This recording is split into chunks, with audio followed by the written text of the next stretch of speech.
Hey y'all, I haven't had the wife down here do a video for me in a while, so I figured I'd go ahead and do it.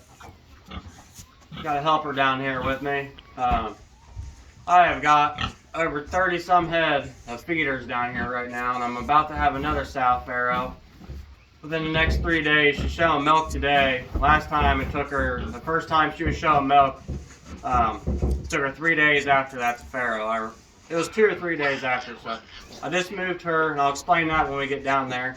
I got a new boar from my genetics. He's already bred one of my sows. He's only 6 months old, so he's still got some growing to go to breed my other sows.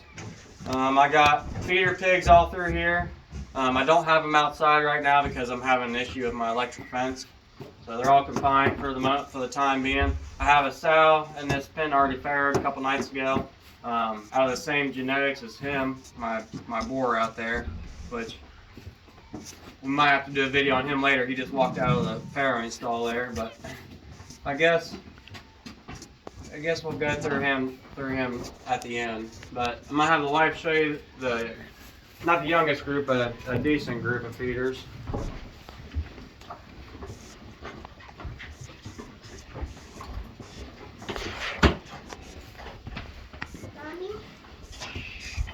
What's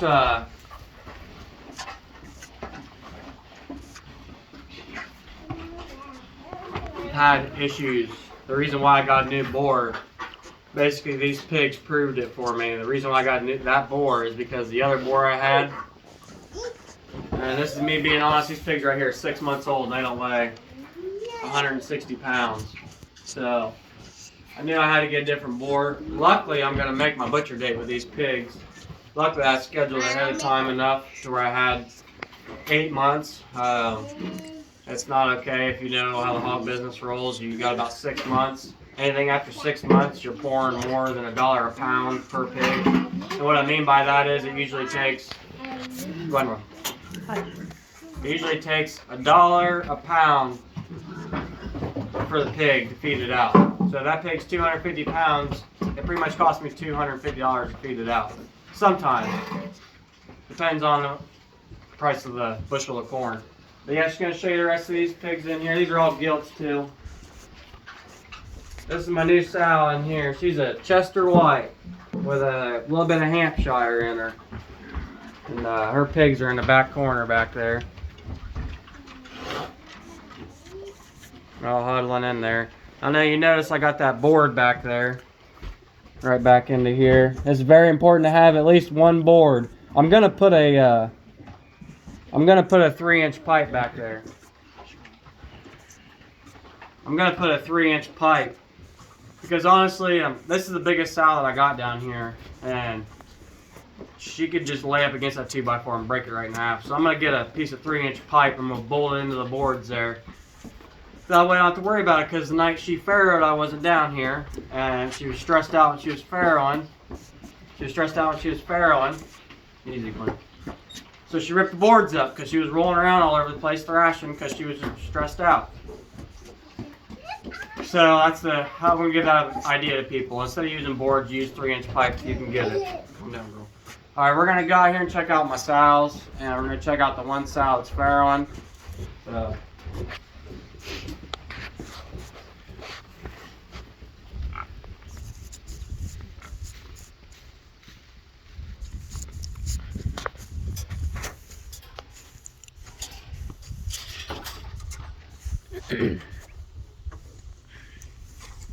This is usually where I hook my charger up. My battery just went dead on that. I highly suggest Gallagher fence chargers, solar chargers, Gallagher's, S10 or S40. Those are the chargers to get. And what I've realized is, and I want to make this clear to people, that I did have a Gallagher S40. I wanted to test it out, so I borrowed it, and it worked phenomenal down here. Problem is that Gallagher S40 is about 390 bucks brand new. And a farmer told me this, that I asked him, why would you spend that much money on a charger like that? And he says, well, do you want your hogs out in the cornfields, or do you want your cows out in the cornfield? And you don't, so that's why you spend that much money. But that Gallagher S10 or S40, that's the best charger you can buy. Solar charger you can buy right now on the market is Gallagher. S10 or S40, them are the chargers that work for me, and those chargers give out enough amps. It doesn't tickle their noses that it gets the hog scared to come up to the fence. I mean, it legit, you can hear it when a hog gets snapped by it. It's a whack, and you can hear it, and it just stops them all the way. Both these sows, they won't be farrowing until March. I want to say March and April. If it's that, I'm almost close enough. It's March and April right there. And then, like I said, I've got a sow that's gonna farrow on me the next 2 nights. I'm guessing 2 nights, maybe 3.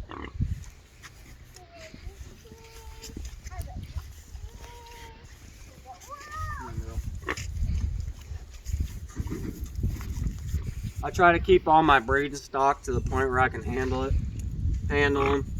Yeah, that sow right there is absolutely ape shit crazy, and I'm not exaggerating. This one right here, when she has pigs, she is nobody's friend anymore. She'll absolutely try. I can get in this pen now, and these pigs won't try to kill me. But if she farrows in this pen, it's a big problem. A big problem. On the other hand, her sister right there doesn't even care if I'm in the pen with her or not.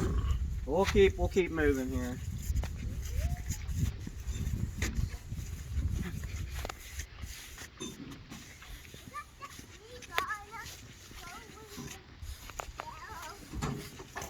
So, the little pigs that you saw in the first pen up there, the group of 6, them come off of her. She was just bred back to the boar I got up there. She was just bred back. I'll go ahead, since the wife can get in here, this sow is the same way as the other friendly sow. She'll let me in her with her pigs, so we'll get in here and I'll show you what I mean by showing milk.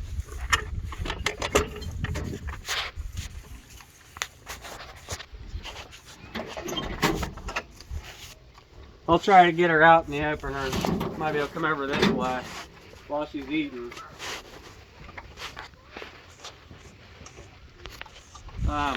I don't have that many sows to be, I tag my sows. I don't have that many sows to where I don't remember. I basically got enough sows where I know which ones have done what, but if you start getting bigger in your numbers, you're gonna want to start tagging them, so when I write it down, you can just look, oh, number 82 or number 83 was bred this day, worm this day, or whatnot.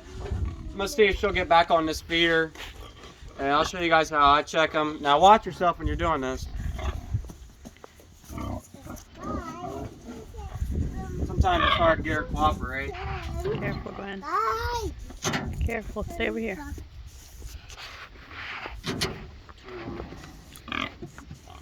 And she don't want to get close to me now. So she's, I'm sure you can tell, she's getting ready to farrow. Your phone is gonna die soon. So, another thing, round bales.